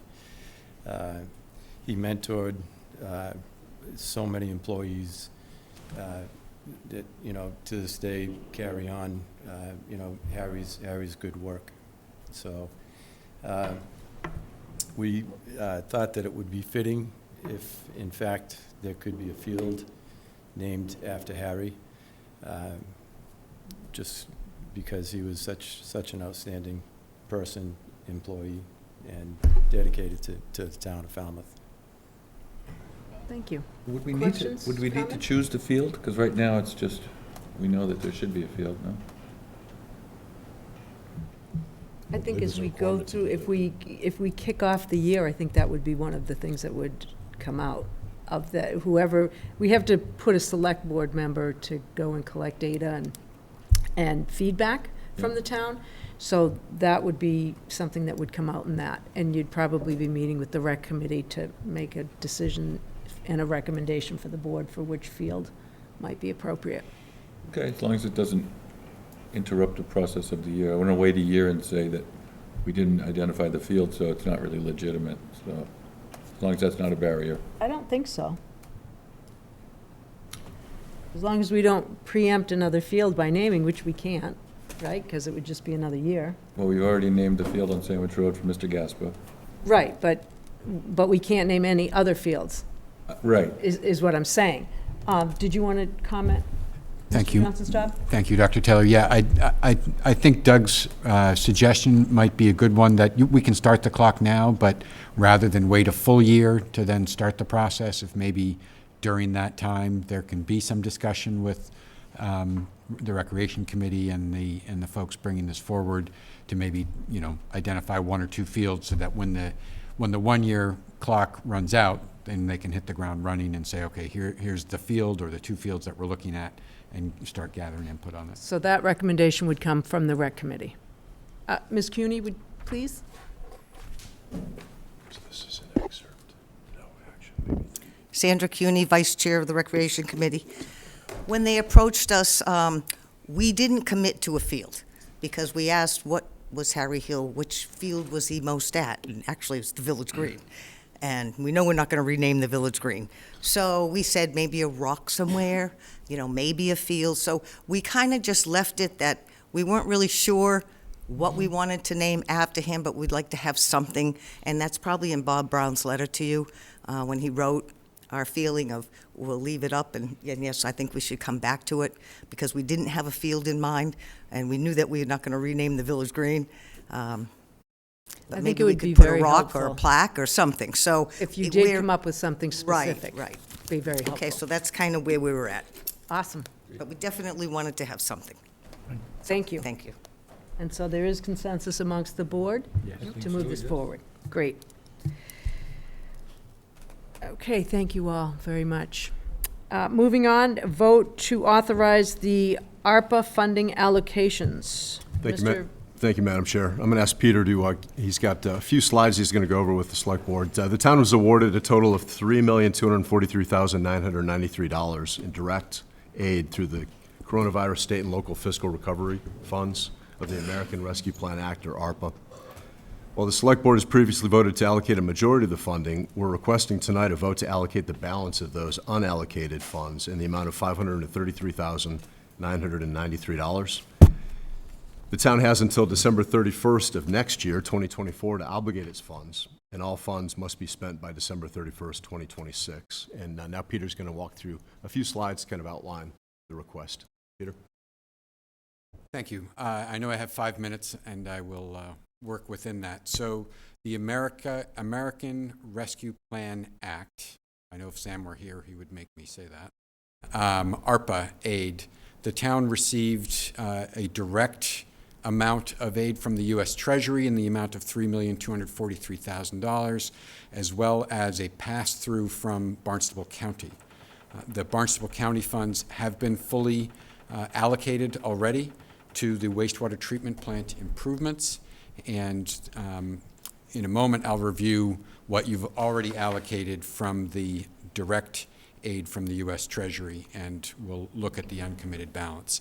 So this is what the board has already allocated from the direct aid of $3,243,000.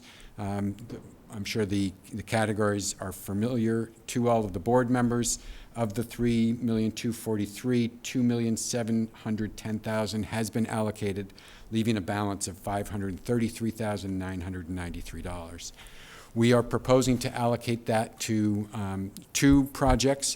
The first is the Edward Marks Building first floor renovations. As you are aware, we are in the midst of a project to improve the first floor so that the Human Services Department can relocate from rented space here in Town Hall Square to the first floor of the historic building. That is an extensive renovation project, which includes electrical and HVAC improvements, as well as constructing interior office space. We did have a professional cost study done before the final funding appropriation from town meeting in April of 2022. Unfortunately, even with that professional cost study, the bids came in significantly over budget. And we have begun the project looking to see how far we could get with the contingency allocation that we had within the original project budget. We did have some unanticipated costs that we have encountered. I'm informed we're about halfway through completion on this project at this point. And we have found that the fire alarm panel will need to be replaced. That was not part of the original scope. There's also an ADA railing that needs to be added and some insulation work. So the net shortfall, taking into account the bids coming in over budget and these unanticipated costs, is $135,000. And we're asking for that allocation today. And we are proposing to allocate the balance to water main replacements. As the board is aware, you've opened a water rate hearing, and you are considering requests to increase the rates to pay for a water main replacement program at $3 million per year. And the proposal calls for 3 increases over 3 years that will generate about $1 million in additional revenue each year.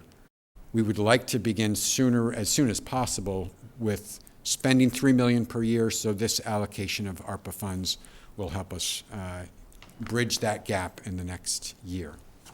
So the total uncommitted is $533,000, with $135,000 allocated to the Marks Building. That leaves $398,000 to allocate to the water main replacements.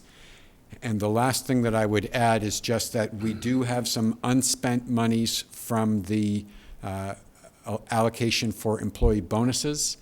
So we will be coming back to you to reallocate those funds. We do have a little bit more time to allocate these funds.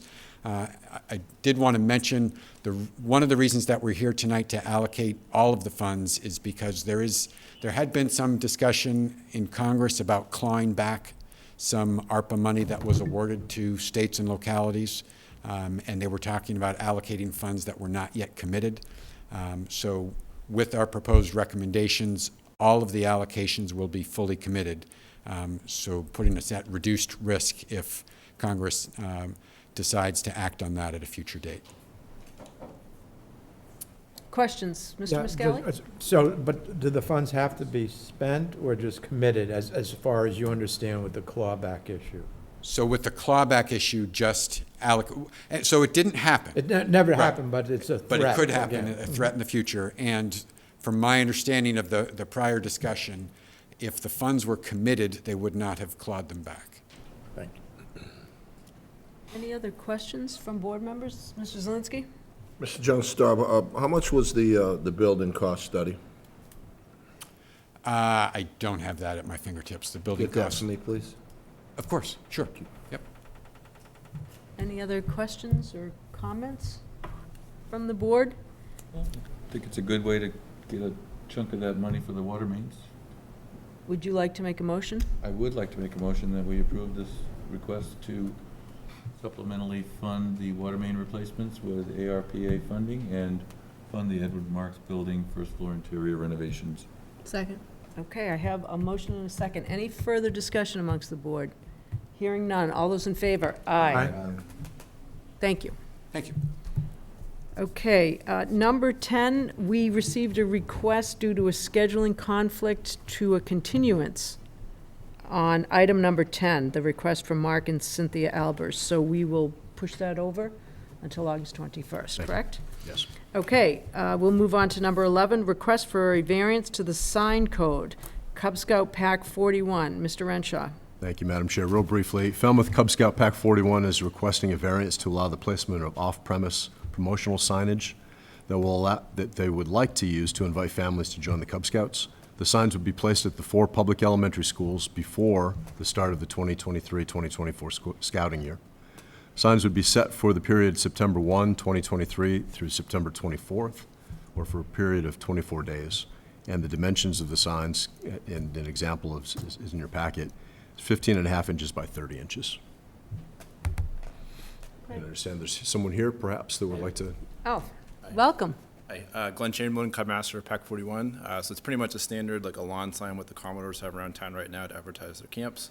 It's kind of what the letter said, just looking to better advertise our presence instead of randomly calling up businesses and neighbors and trying to get them to put the signs in their yards, putting it where the families and kids are already. So. Any questions or comments? Seems reasonable to me. I'll move the request, Madam Chair. Okay, we have a motion to move the request for the Second. variance. We have a second. Any further discussion amongst the board? Hearing none. All those in favor? Aye. Good luck. Thank you. Thank you. Okay, number 12, request for a variance, sign code, movable, portable, or mobile signs. Mr. Renshaw? Thank you, Madam Chair. Pastimes Golf, located at 310 Dillingham Avenue, Unit A, is requesting the approval of a variance to allow the placement of movable sandwich board style signage that would be placed near its existing permanent building signage for the purpose of bringing more awareness about the business. The business was made aware of the need to request this variance to the sign code following a building department staff member removing the sign from where it was placed near the permanent sign off the roadway and moving it to the entrance door of the business. An example of the signage is included in your packet. The dimensions of the sign would be 24 inches by 36 inches, or 6 square feet in area. I could see the need for more signage in that location. Any other questions or comments? Is there anyone here to represent the request for the variance? Just come up in case there are any questions. Any questions from the board? Is this a permanent request?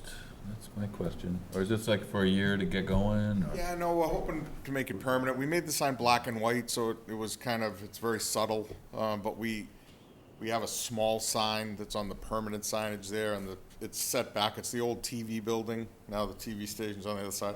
It's kind of set back a little bit, so we just wanted to, bring some awareness to the business. The only concern I have is making this a permanent sign, because it's, just it's gonna blow over on windy days, it's gonna be. We have some issues with that. We try to, weight it down and, It's just gonna kinda look, it's not gonna be the greatest, because you're gonna have to improvise to get it to stay in place. Yeah. Maybe this could be some temporary sign until you can get something better that's more permanent on. A little bit more. I mean, we could certainly work on that. We had, we were originally just gonna come and get the approval for that because we had already paid for and made this sign. Mm-hmm. But if it's a suggestion, we can also look towards something a little bit more permanent in the future. It's my thoughts. I'm not opposed to it now, but I mean, just for long term. Yeah, and I think that would be your decision moving forward. Right now, you're asking us for a variance for this particular the mobile signs. License that has to be renewed after a year. I'm gonna have to check that out. Is there a question? Yeah, is that a license that has to be reviewed every year? Maybe Mr. Brown's concern could be revisited after a year, if that's in fact the case. I would have to check, Madam Chair and Okay. Member Zelinski. I mean, it's his first year in business. I don't wanna throw him a Yeah, we've been there curveball right about now. 20 months. We've been, 20 months. Oh, you have? Yeah, I guess you need the sign. So do I have a motion? I'd move approval. I'll second. Ms. Corporation. Okay, I have a motion and a second. Any further discussion amongst the board? Hearing none. All those in favor? Aye. Good Thank luck. you, guys. Thank you. Thank you. Okay, announce November 2023 annual town meeting schedule. Mr. Renshaw. Thank you, Madam Chair. Date of November 2023 annual meeting is set for November 13th, as announced prior to adjournment of the April town meeting. The proposed calendar complies with town charter requirements. We've made some adjustments to the schedule to accommodate select board calendars, which includes only one meeting in the month of September. The closing of the warrant is a week earlier than last year, and the petition article presentations are 2 weeks earlier than last year. Be happy to answer any questions the board might have. Questions, comments about the schedule? Looks fine to me. Okay. And I don't believe we have to vote on this. It's an announcement? I think we do have to vote. Do we have to vote? I think a vote would be. Okay. It doesn't say it on the agenda, so I wasn't sure. All right, so I will entertain a motion. I'll move that we adhere to the November 2023 annual town meeting schedule as proposed. Second. Great. I have a motion and a second. Any further discussion amongst the board? Hearing none, all those in favor? Aye. Okay, we will move on to the consent agenda. And I saw on your report, Mr. Renshaw, that the items on the consent agenda are routine and that you are recommending Yes, approval? Madam Chair, I am recommending approval. Okay, I will read through them. Please notify me if you would like to hold any item on the consent agenda. Vote to accept a donation in the amount of $35,000 from Falmouth Together We Can, Inc. for the paving of the Swift Playground parking lot in West Falmouth. I'd say a hold only because we did get a letter, I believe, Okay. from a resident suggesting that we not accept the donation. Okay. Vote to accept a donation in the amount of $5,000 from the Police Athletic League to the Falmouth Fire and Rescue Department CPR program. Vote to authorize expenditure from the Recreation Department donation account in the amount of $20,000 for a dedication bench at the Recreation Department playground, refrigerator at the Recreation Center, and basketball backboards at Lawrence School. Vote to authorize an allowance for outside work for the Assistant Electrical Inspector. Approve a grant of license of the Cape Cod Winery located at 4 Oxbow Road to maintain a concrete walkway within the layout of Oxbow Road and maintain a post and rail fence within the layout of Oxbow Road and Brick Kiln Road. Excuse me, Madam Chair. On the previous item D, I just want to clarify, is it actually the Assistant Electrical Inspector? Would you like to hold that? Yeah. Okay, so we're going to hold D and we're going to hold A. Any hold on E? I'll move on to F. Vote to approve a grant of license to Lloyd Beckett to maintain a parking area within the layout of Wicker Tree Road as more fully described as existing stone parking in a sketch plan for the approved location of the licensed area at 99 Wicker Tree Road in North Falmouth. Okay, so I would accept a motion to approve the consent agenda excluding item A and item D. So moved. What is this title? Second. Okay, I have a motion to accept the consent agenda with the modifications. All those in favor? Aye. Aye. Okay, let's go back and look at A. Vote to accept the donation in the amount of $35,000 from Together We Can, Inc. for the paving of the Swift Playground parking lot in West Falmouth.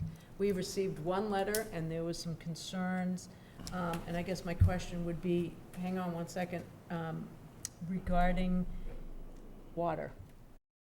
So yes, Madam Chair, members of the Select Board, I did have a conversation this morning following the receipt of that letter with our DPW Director, Peter McConerty.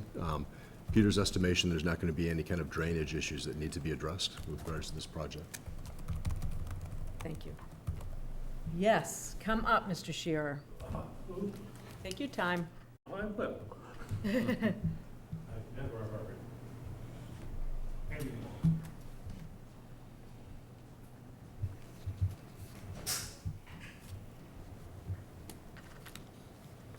Dan Shearer, Precinct 6. I'd like to know why we want to pave this. This parking lot has done for the people of West Falmouth now that I know of about 70 years. It's a small little parking lot. It's not square. It, yes, gets some pickleball players all the time for that court. But it fits into the neighborhood where more black tar or does not. And that's my only objection to it. It has worked all this time, and I don't see why we should spend $35,000 unless there is a real reason.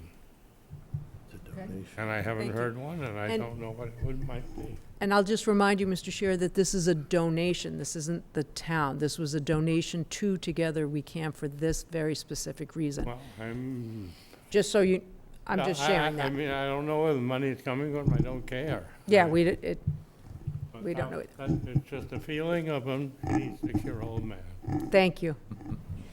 So I just have a question.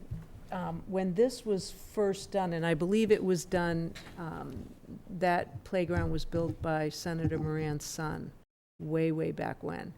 And I'm just wondering if there was a plan to pave at that point and that they ran. Does anyone have any information on that?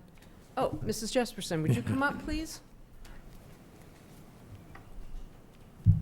Can you give us a history lesson, please? Happy to.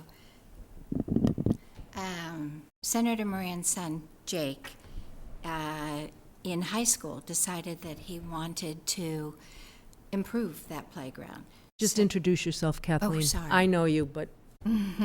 My name's Kathleen Jesperson. I'm president of Falmouth Together We Can since the early 90s. So, to continue, Jake, Senator Moran's son, decided when he was a freshman that he wanted to improve that program. So all through his 4 years of high school, he raised money, enough money to refurbish the playground. And it was suggested by several of our board members to continue his project and to be able to pave that parking lot for because it needed repair, and it continued the project for Jake and to make it a complete project. We also took into consideration that a lot of grandparents are raising children these days, and to make it easier for people getting around. I use my husband as an example. He used a walker and a wheelchair and would not have been able to take his grandchildren to that park, which kind of is a favorite of theirs. Does that help? Thank you. You're welcome. So the conditions are the reason?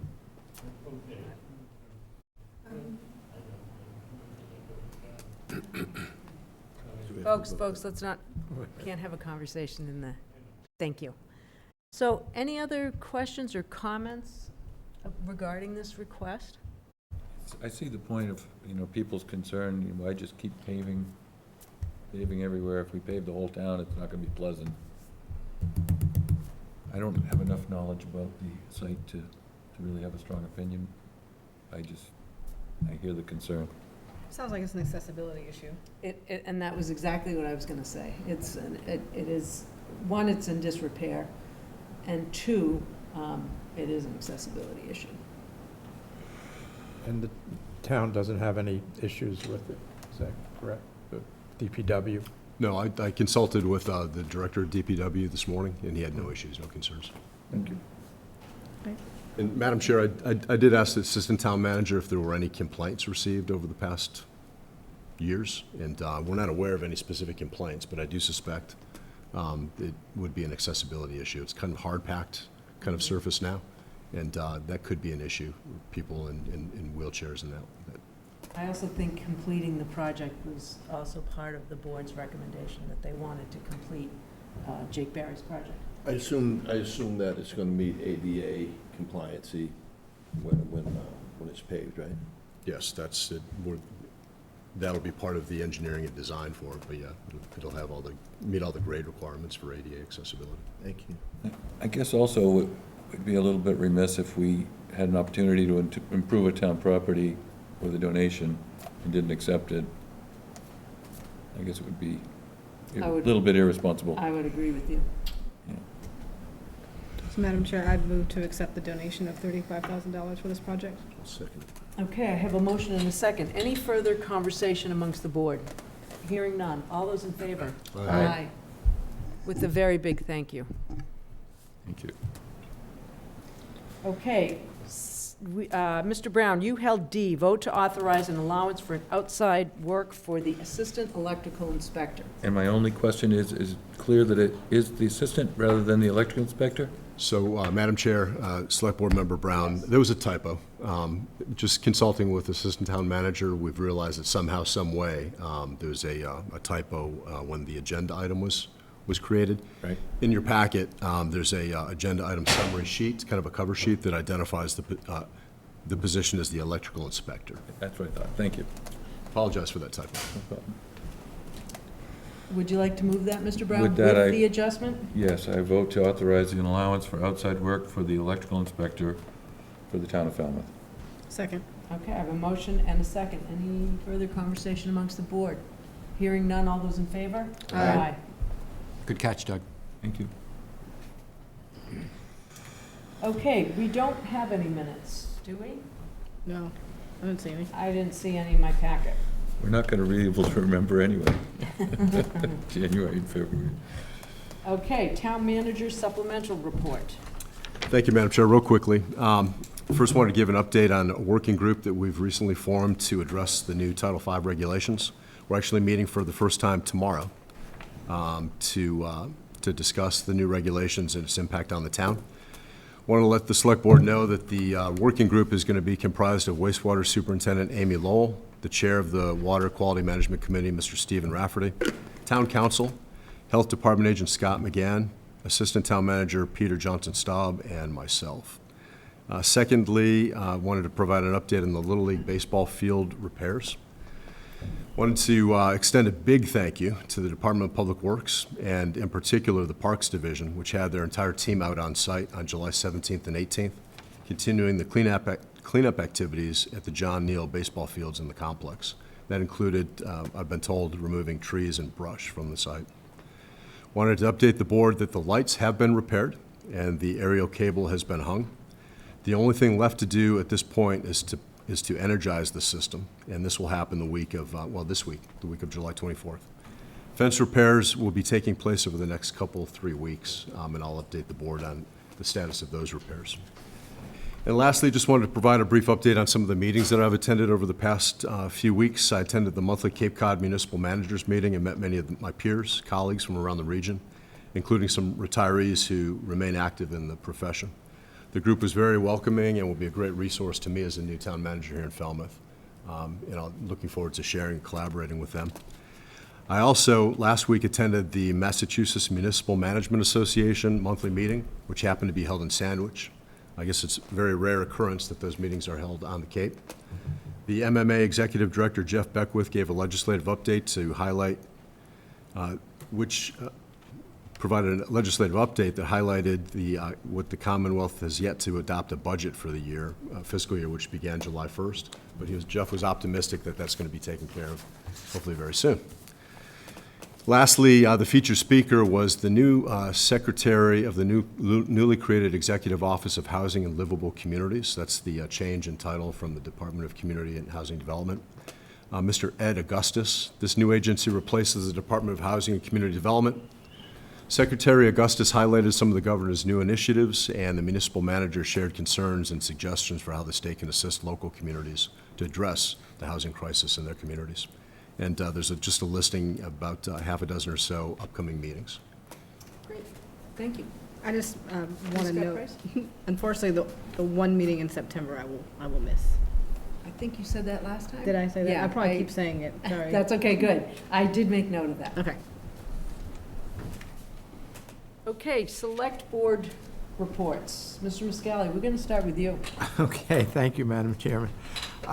So, as I mentioned before, I had the pleasure of touring the water facility, Long Pond Water Facility, and was very impressed with how clean the facility is.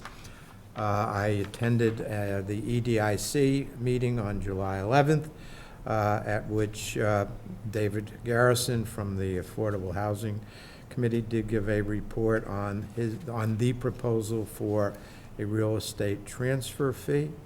One of the issues that the EDIC is dealing with is there has been some constant vandalism in one of the bathrooms at the station, and the EDIC has installed locks, but as of yet has not taken any steps to put the locks in place, waiting to see what transpires. There's issues with respect to the station grill operator and the need to possibly keep the bathrooms open for his employees and so forth. I also attended the CPC meeting on July 13th, where Kim Fish gave an update on the Emerald Properties project, as well as discussing some of the 156 Club Valley Drive that we heard about from Mr. and Mrs. Bowser, and went to the Rec Committee on July 12th, and also had an update there on the Emerald project with Jed and Kim. And heard some of the frustrations that we heard at the last select board meeting from the chair of the Rec Committee. And I also attended the Woods Hole Community Association annual meeting last week, and one of the presentations was from the Resilient Woods Hole, which is a very vibrant and ongoing initiative between MBL, WUI, and NOAA Fisheries, and some of the, the people in town. So that's about all I have to say. Busy. Starting to get into my committees, so looking forward to it. Thank you, Mr. Muscali. Mr. Brown? Yes, so I attended the beach committee on Wednesday, and we had Chief Laurie as a guest, and Chief Laurie started right out talking about the large crowds at the beach and how unruly it was and problematic, and the fact that they had a small force of officers to deal with the large crowd. And he mentioned that one of the issues when you're doing crowd management is actually making arrests, because each time you arrest someone, you got to send an officer to bring them to the station. And I said, well, maybe you should consider getting a school bus and locking the people up in the school bus. And, when I was thinking of it, I was improvising the idea that, of course, if it was a school bus, you'd have to have something to secure your detainees in. So I used the word chain, saying that I was thinking that there would be a chain of some sort, or maybe I should have said a cable. Maybe I should have just said detained. The point is that the chief had just mentioned that even though it had been characterized that there's a lot of unruly kids, he said it was people of all ages that were acting out. And there was adults that needed to be arrested. And a lot of people got away from being arrested because of this issue.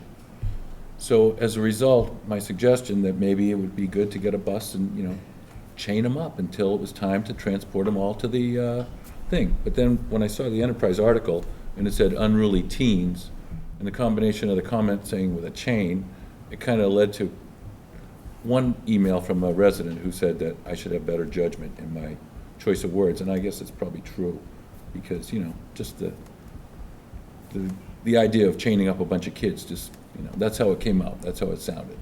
But it was really the idea of detaining people, multiple detainees, and transporting them at once.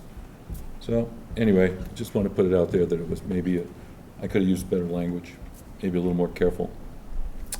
So I'll recap that, and that was so the beach committee, the substance of the meeting was the fact that they're continuing on with their meeting to discuss the beach management plan and update of it, and that's going to be at the library on August 24th. I know it conflicts with our busy monthly schedule, but they're going to carry on, and they're going to put their work together, and they'll bring it to us later. I think the beach committee was invited to have, to come to one of our meetings in August, but I think they declined. Am I correct, Mr. Renshaw? I'm sorry, Madam Chair. I believe that Diane Davidson did reach out to the beach committee, and they could come to one of our August meetings. That's my understanding, that there was some outreach to the beach committee, Chair. They're going to do their own meeting on the 24th and then present to us. Yeah, they're going to do a little more homework on Okay. the actual substance of the management plan. Okay. It's from 2008. There's already been funds appropriated to update it because it's so, far back. But actually, having read it recently, interestingly, a lot of the information is very relevant and probably usable. So it might just need to be updated and modernized, to current conditions. Maybe So- it's still pretty useful. If any select board member wants to attend that, that's on August 24th. Right, at 4 PM at the library. Okay. And I also attended on Friday the Cape Annapolis Municipal Leaders Association Board meeting, where we're strategizing for our annual meeting, and also the Cape Annapolis Municipal Leaders meeting at Wauquoisit at the One Cape Summit. That's next Tuesday. It's the second day of the summit in the morning, so if you can make that, get some breakfast there. On, was it Thursday, I think, whatever night it was, this past week, I attended the West Falmouth Village Association, hosted the Buzzards Bay Coalition to talk about our plans to use discharge sites over in West Falmouth. They're still opposed to it, and I did speak up and say, gee, I wish you guys could consider not opposing that, because I don't know if you're aware that we just had to turn down some affordable housing because we don't have the discharge capacity. And also, East Falmouth really needs to move forward with sewer planning. So I hope that you don't take a real stand against this, because it's really just a temporary thing. I said, just please consider what you're doing when you're opposing something like that. So hopefully they'll take that to heart. I was glad I got to attend that. I was lucky enough to have joined Mr. Johnson Staub and Mr. Renshaw to discuss with the Megansett neighbors their hope to continue with their fundraising efforts and implement their dreams of dredging their harbor. That was a nice, productive meeting. We finished up the letter for the Easterly project. That went out on time. Attended a board meeting of the East Falmouth Village Association, of which I'm still a member, not official select board duty, but I will report that the board members were all referencing how much feedback, negative feedback, they're getting about the housing development proposed on the Emerald property, because they just feel like East Falmouth is overwhelmed with density, and there should be some more thought put into where the town chooses to locate affordable housing. So just putting it out there that there continues to be more pushback, I guess, against that project. So That's it for my report for today. Thank you. No, I was just going to, I think there's a public hearing on August 7th, was it? August 9th? August 9th. It was a on that community project. meeting. Yeah. As a community, I don't know if It's not a hearing, it's a No, community. I'm meeting. sorry, just community Input. outreach, yes. Ms. Scott Price. I have 18 undergrads this summer. I haven't done anything else. Mr. Zelinski? I was pleasantly surprised the day after the presentation for the John Neal Fields. I went over there to see if there was anything the board could do on our own to kind of help out, help clean up, and given the circumstances, and was pleasantly surprised the next day, or 2 days later when we had our Wednesday meeting, that Peter McConerty had jumped into it, and every day since then I've driven by, and they've done something. They committed to it, and they're on it, and it's just refreshing to see a department do what they say they're going to do in this austere environment of funding and manpower and everything else. And I don't know how everybody else felt, but that was a very moving presentation, and it kind of affected me when you start talking about our children. And he was right. Mr. Gonzalez laid it right on the line, and it hit me pretty hard, to the point where I was willing to do something on my own to help them. And for you to orchestrate that, I really appreciate that. Well, thank you, and Madam Chair and Board Member Zelinski, that initiative was on Peter McConerty, and Peter Johnson Stahl had a huge hand in identifying funding for us, so that was not. Well, whoever was involved in that aspect of it, I think you sent a very strong message of commitment to that organization, and I commend whoever was involved in that. We're fortunate we've got a great team of dedicated professionals Absolutely. that really have a heart. In this respect. Well, and I appreciated their work, because if you remember, I said repeatedly, we hear you, to the people who were speaking, and it's not enough to just hear them. You know, the second piece is the action. Well, what are you going to do about it? And so we were pretty fired up at that Wednesday meeting. It was very helpful to know that there had already been conversations amongst the administration to figure out a plan and to go and get something done. And so I really appreciated that, because I spoke on behalf of the board, and actions are certainly far more important than what we say. That's all I had, Madam Chair. Well, we did go to that meeting of the housing meeting, where we heard the Saxon Partners presentation again, and both Mr. Zelinski and I attended that, and that was interesting to listen to that again. Anything else from the board? No. Okay, I will move on to discussion of future agenda items. Sticking with my couple that I've still got. Okay, I think we do Development. have those on our list. We do. And the only other thing I don't want to forget is I need to make sure that we give people the opportunity to speak about the proposed housing project on Sandwich Road. So that needs to come up, I think, at an upcoming meeting. I'd love to give people the opportunity, because I didn't last time, and I did tell them that they would be able to speak, so that needs to come up on an agenda. And we'll work on that, Madam Chair. I actually had a conversation with Town Council this morning on that very topic. Perfect. We'll work on that.